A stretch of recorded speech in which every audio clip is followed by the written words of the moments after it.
That will start whoever wants to start us off by raising their hand or use the raise hand function.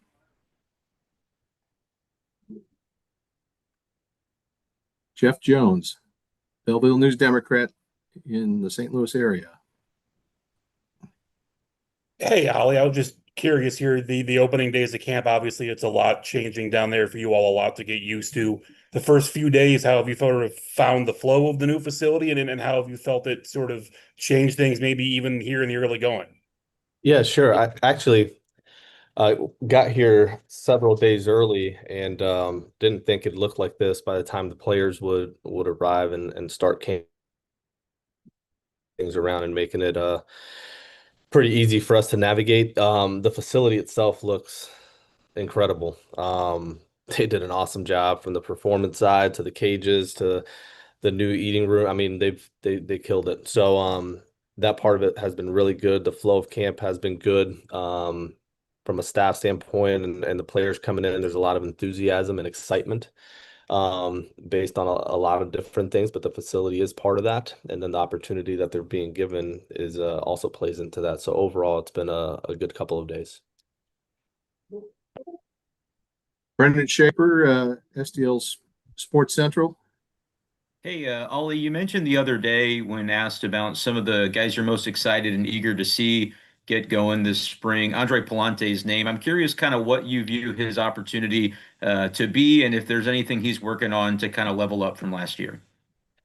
Yeah, it's one of those guys where there's a couple things that he's working on, not only physically but mentally, in order to give himself the best shot of having success and taking that next step in his career. And when you get to know the kid and then you look at the offseason and the time he's put in, you're eager to see it live and see kind of where he's at and be able to evaluate it.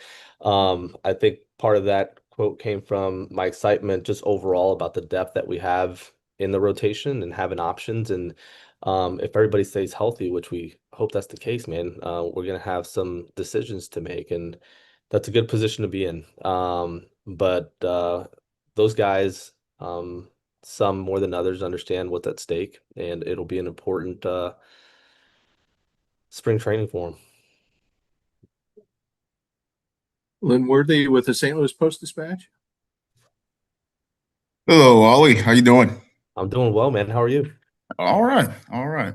I wanted to ask you, just with the way the offseason has gone, and the way the roster has obviously changed with a lot of the veteran guys no longer there. How does that change the way you and your staff approach spring training? I mean, I wonder if it makes it any more um, streamline's not the right word, but just more clear as far as which the approach you guys have with the tenor of camp. I mean, just really there's a lot more development, and there's not those older guys in the mix of that too. I wonder how that changes things for you guys.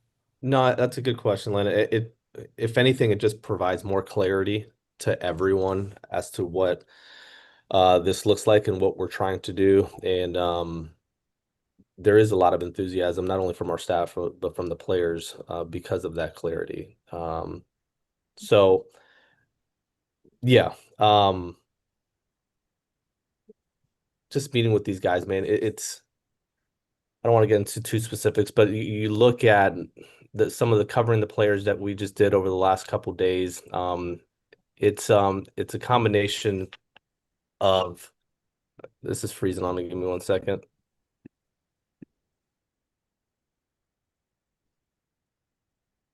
Did we lose him?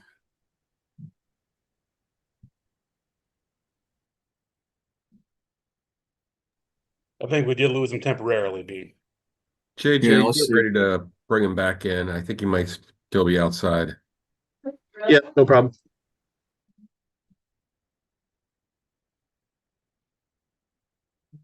The recording has stopped.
Okay, back, Glenn. Where were we? Sorry, Len, I got you. So from a coaching standpoint, man, it's not entirely different other than there has to be patience and understanding kind of where we are today and where we're headed. And you have to be able to come alongside these players, um, and know that there's going to be times in the season where, I mean, it could not go the way you want it to, but understand what the end game is and continue to build these guys up. And when I look at our staff, even the guys that we've added, man, there's a real passion for that. So it's not entirely different other than like just reminding ourselves to there's going to be situations for a little bit more patience and there that's going to be important. Did that answer your question entirely, or were anything else that I missed?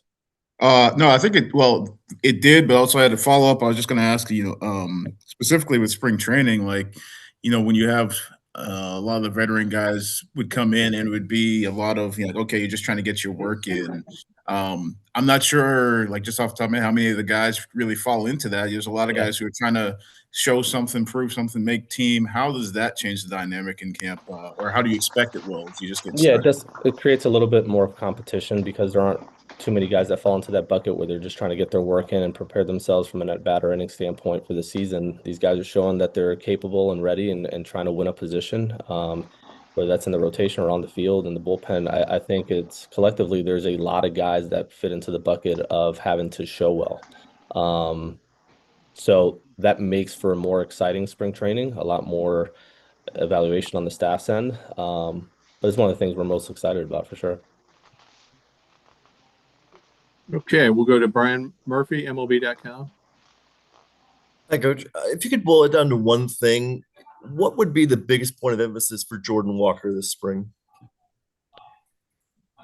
It'd be easy to say he needs to show well or produce, but I think a lot of it is going to have to also be kind of how he handles certain situations, and what the at bats look like, not just results, but if we're starting to see some of the things that him and Brownie, and all the work he put into this offseason, from a posture standpoint and just swing plane standpoint, that those things actually carry into the game.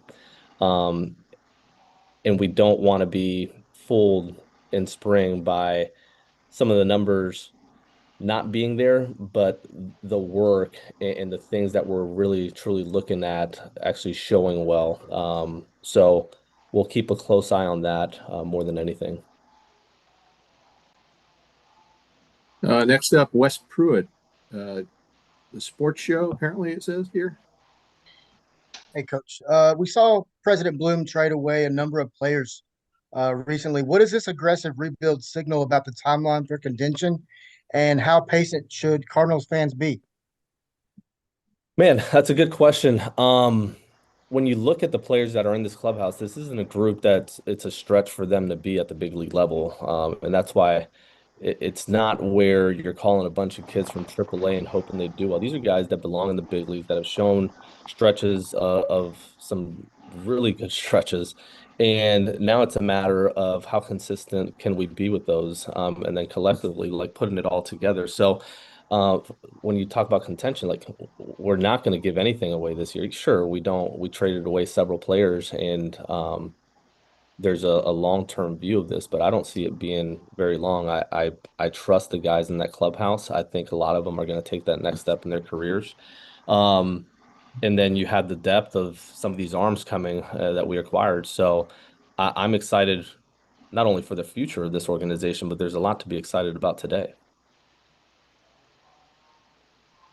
John, how you doing, John? John Parada. Doing good, Brian. How are you? We're great. Thank you. Hey, Ollie, I wanted to ask you about JJ Weatherhold. I know you got to see him last spring and he had a great season in the minors. And I was wondering how close you think he might be to the big leagues. Very close. This is a guy we're all excited about. He's obviously the skill set's there. We've talked about that part of it quite a bit. He was challenged with being able to do some things defensively, and he's worked really hard at that as well. His overall game is pretty elite. And I've said it on several different shows and just talking to our writers. The most impressive thing is his personality and overall demeanor and how he handles himself. Um, it's it's pretty impressive. This is especially for his age, the way he carries himself, the way he goes about his work, the way he communicates is something that I've really enjoyed. You put that together with his skill set, and it's pretty neat. So he's very close. He's going to be competing for a position with us, and he'll have every opportunity to do so. Okay, thanks, Ollie. Appreciate it. Yeah, absolutely, Joe. Looks like we're back. Wes, you have a follow-up? Wes Pruitt with Four Yes, Star sir. I got Sports. one more follow-up. Coach, we've seen, Jordan Newbar, Victor Scott II, Jordan Walker. They're all facing critical career junctures this spring. What are some specific improvements or benchmarks that will determine if they're part of the Cardinals contender or if they could potentially be trade pieces down the line? Yeah, I'll leave the trade piece down the line or any of that to your next guy coming on with Chaim, but I can speak to um Victor, and I said this a couple days ago. When you look at his defense, he did an incredible job. What's most impressive about him is how he goes about his work and his ability to take information and apply it the next day. There's a big gap between what we saw offensively last year and what his ceiling truly is. And because of the way he's gone about it, the work he's put in this offseason, I feel like he'll close that gap quicker than most. I'm really excited about what Victor Scott is capable of doing. Newpar, once he's able to actually start to do some stuff with us, it was a real hindrance last year, and that's why he got that done this offseason. But for him to be healthy and running around and feeling good about that, I think will make a big difference. And we just spoke to Jordan, to some of the Jordan Walker stuff. So this is part of the where we are going to be patient and see what we have in these guys and continue to I say patience, but you're also creating some urgency in the way they go about their work and making sure that we're getting to where we need to with them. But these are three guys that are putting in the work, and we're really happy with where they're at. We'll see how Newt comes back, but the other two have done a really nice job this offseason. Thanks, Coach. Yep. Brendan Schaefer, STL Sports Central. Ollie, it seems that on your roster you've got a few guys that, at their best, would profile as leadoff contenders and capable players in that role. What are some of the characteristics you're looking to as you kind of evaluate that role for this season?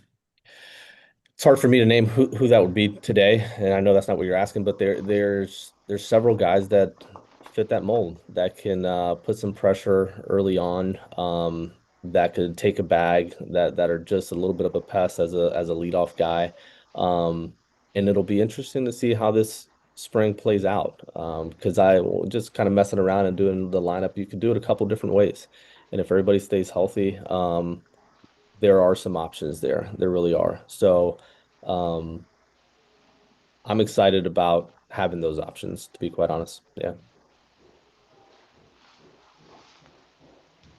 Jeff Jones, Belleville News Democrat. I see Jeff enough. Hey, since you mentioned it, what have some of those looked like as you've been jotting them down here and playing? We'll shoot a shot. What's your real question here? No, that was the real question. See if I can catch you off guard. Then we'll go on to the next one. Okay. Any other questions? Not seeing any hands at the moment. Got a couple of more minutes, but if everyone's good, we can let Ollie go if there are no further questions. All right. Well, Skipper, thank you for taking the time. Absolutely. The recording has stopped.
just wrapped up with Ollie, and thank you for joining us. And the group here, we've asked to use the raise hand function, so we'll move along just so we can take advantage of the time we have with you. So thank you. Yeah, apologies for the lateness. Brendan Schaefer, STL Sports Central. Hey, Chaim, I've heard you say in recent weeks that right-handed outfield help is still a consideration for you guys. Is that still something you are on the hunt for? And what kind of priority would you describe finding something from the outside before the season begins? Yeah, it is. And we like the options that we have in camp here as well. There's a few players we have on this roster that have some versatility that we're also going to look at, which may open up some options for us to be a little more creative in how we put the roster together. But I do think there's room for us to add from the outside. We want to make sure it's the right fit, but it's something that, I expect we'll be on the hunt for that in the coming days, weeks, whenever we find the right fit.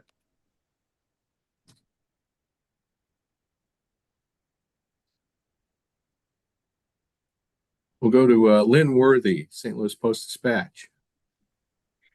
Hello, Chaim. Thanks for taking time. Wanted to ask you. You mentioned some players with versatility. Do you, at this point, would you put like JC be one of those guys that would be in that category? I think he'd been asked. I don't remember if he mentioned or if he'd been asked about potentially getting some outfield reps. Where do you guys stand with that at this point?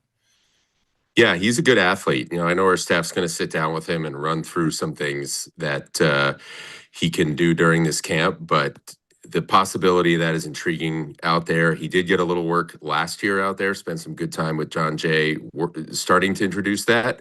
And it's something we definitely feel could be in his tool belt, and he has the ability to do it. So, he's one of those guys that this camp is a good opportunity to look at what they can do. Jeff Jones, Belleville News Democrat. Hey, Chaim, we talked about it a little bit yesterday when we were talking about George Soriano.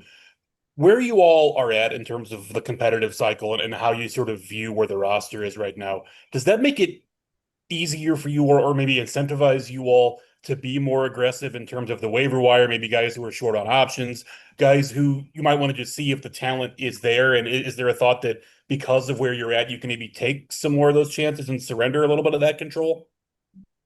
I don't view it as something that has anything to do with the competitive cycle, so to speak. Obviously we're going to go out there wanting to win no matter what.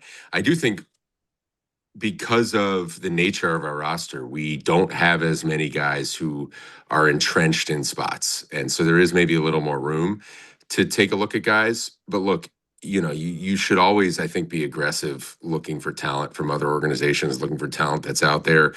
You see teams do well with that regardless of where they are in the standings. And it's something that I think is really important for an organization to be able to do. And so as we develop those capacities to be more aggressive in that way, when we see players we like, if we think there's an opportunity for them, if we think there's a lane and we have a realistic chance of seeing the upside that they can bring, we're going to want to take shots on those guys as long as the roster can accommodate it. John Perrotto. Hi, Chaim. I wanted to ask you about J.J. Weatherholt. He's kind of rocketed up your system in a short period of time, and I wonder what you've thought of what he's accomplished so far as a pro and how close he is to being in the big leagues. Yeah, he's impressive. I mean, you see what he does on the field. He makes some really difficult things look really easy. He's certainly met every challenge that has been thrown his way so far, especially at the plate. What's impressive about him, too, beyond that, is really just how he handles himself. Obviously, he hasn't been tested at the highest level with this, but when you look at how people gravitate to him, it is something that it's very authentic. It's very natural. He has a lot of poise. He has a lot of energy, a lot of drive, but it's not something that feels manufactured or fake. And that's really impressive. Just the way he goes about his business, the maturity, the purpose, the intent with which he goes about what he does every day. That, along with the talent, that's a pretty rare combination, and it's exciting. Thank you, Chaim. Pete Abraham, Boston Globe. Hey, Chaim, how are you? Thanks for doing this. You bet, Pete. You made obviously 2 significant trades with the Red Sox this offseason. Was that, I guess, easier to do or more complicated to do given how much you knew about the organization? A lot of the players we acquired from Boston, the Red Sox acquired after I was gone. So I don't think it really played into it much. Really, for us, it's a question of what's best for our organization. And in that case, with each of those two players, we just found the match that we wanted to find in terms of the talent that was coming back. And prior to, going into the offseason, did you kind of identify that there was a chance that you could do this with them and, that your needs kind of matched up? Potentially, but oftentimes what we think other clubs may want to do or what their needs are may not be what they think. So in this case, we like both those players. We value both those players, but we know that with where we are, we needed to be open to different fits there. So we knew we had some talented players on hand. We were gonna see obviously who in the industry had interest and then work from there to find a match. Obviously, they did in both cases. It was apparent early in the offseason that we might match up. So, we can do our homework to try to think who might be a fit, but ultimately they have to agree. So, when you have talented players, it's best to just be responsive, I think, to the interest that comes your way, and their interest was strong in both guys. Great. Thank you. Dino Guerrero, St. Louis Post-Dispatch. Hi, Chaim. Thanks for meeting with us. Just to kind of circle back, if I can, on the topic of the outfield group we're going to see in camp. With Joshua Baez coming off his first full season in Double-A on the 40-man, I was just kind of curious, what are some of the things that you guys are going to look for out of Josh as he continues to develop? I think there's things on both sides of the ball. I mean, don't want to gloss over just how remarkable his 2025 was in terms of the extent of the improvements that he made at the plate. You do not usually see that. Give a lot of credit to Josh, a lot of credit to everybody who worked with him for that turnaround. And he got to a place offensively in terms of his hitting approach, real adjustments he made in terms of movement and posture that allowed him to get to his tools, which are considerable. So now going forward, there's still more there on the defensive side of the ball. He is a really good athlete. He's powerful. He's fluid. He can move. We want to see that really come to fruition on the defensive side, where we think there's still more there. And then offensively, obviously, it's a question of continuing to carry those improvements forward to the next level, where he's going to be challenged with more experienced pitchers. He's going to be challenged with guys that are going to be better equipped to exploit any little thing that he isn't doing well at that particular moment. And it was such an improvement. You want to see him sustain it, carry it forward. Very exciting. You got to see every bit of what he could be down the road at the big league level. And now we want to see that carry forward into the next level of the minor leagues. Thanks, Sam. Lynn Worthy, St. Louis Post-Dispatch. Hey, you mentioned that the fact that there's not necessarily a whole lot of guys who are entrenched in their positions and their spots when you look at the roster right now. I wondered for you how that whether that makes it more challenging in terms of the amount of evaluation that you guys will all be trying to do in camp, and then also just how that factors in with the fact that there's a WBC where there'll be a lot of players, not just from your roster, but from some of the other rosters you'll be matching up with throughout the spring training games that will be absent. Yeah, spring training evaluations are a tricky thing. A lot of times when you end up making roster decisions off of spring training results, off of the outcomes of what happens in those games, I think more often than not, you do yourself a disservice overreacting to those things just because they're not regular season games. And it's not just about the quality of competition, although that can be variable.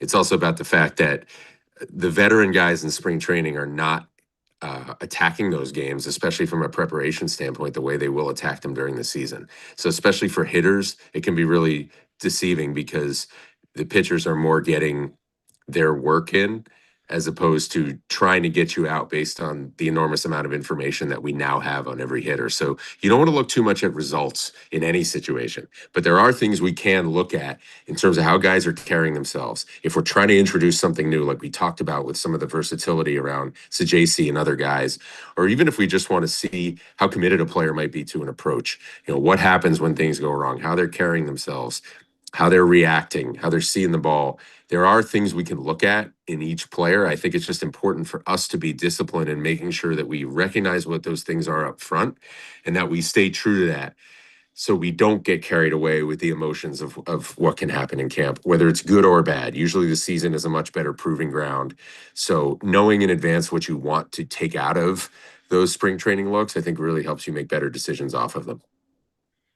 If I could just follow up along those lines, is that's the sort of thing that whether it's probably the coaching staff would communicate to players as well, just so they sort of know what it is you guys are evaluating aside from the results. Like you said, it's, whether it's, making adjustments, the approaches, things like that. I mean, is that something that you feel is important to communicate to them sort of up front going into camp?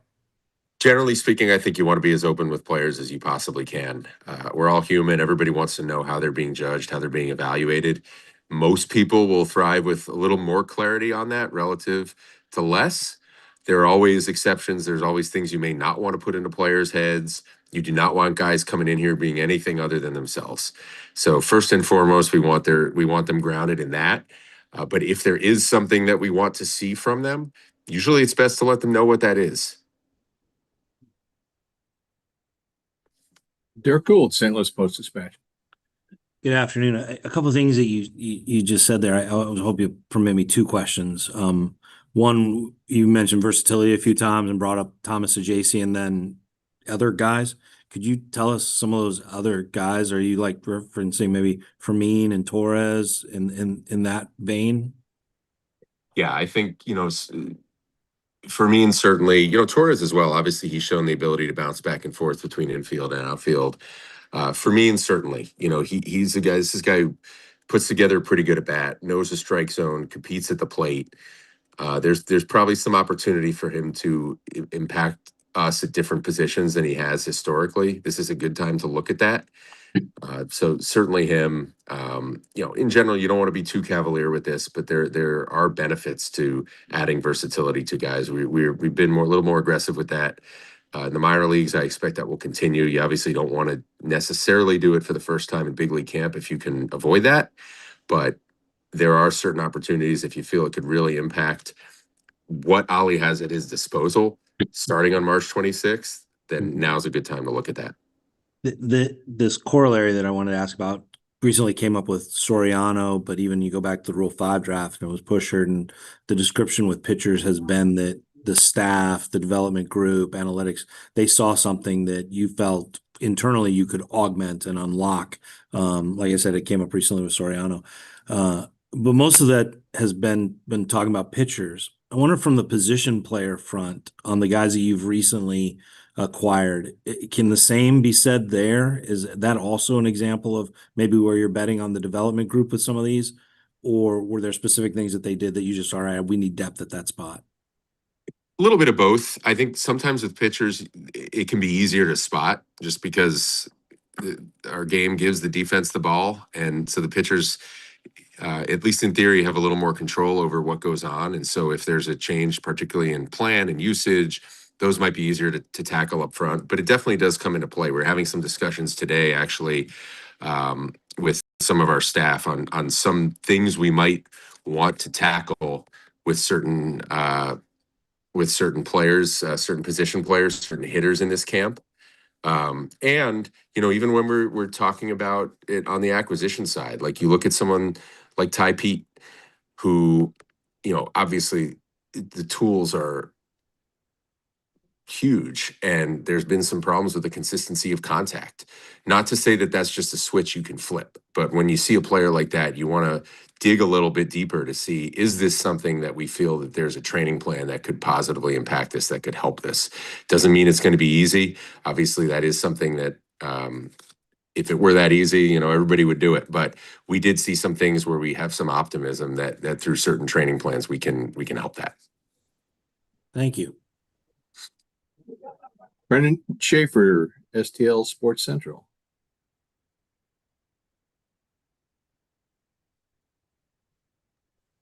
I did not have another one. Sorry, guys. I don't know. Okay. Put my hand down. Any other questions for Chaim? Everybody good? All right. Well, thank you, Chaim, for taking the time and taking part in our first Cardinals Grapefruit League Media Day. You bet. Thanks all for your patience with me showing The up recording has showing up stopped. from a cell phone. I appreciate it.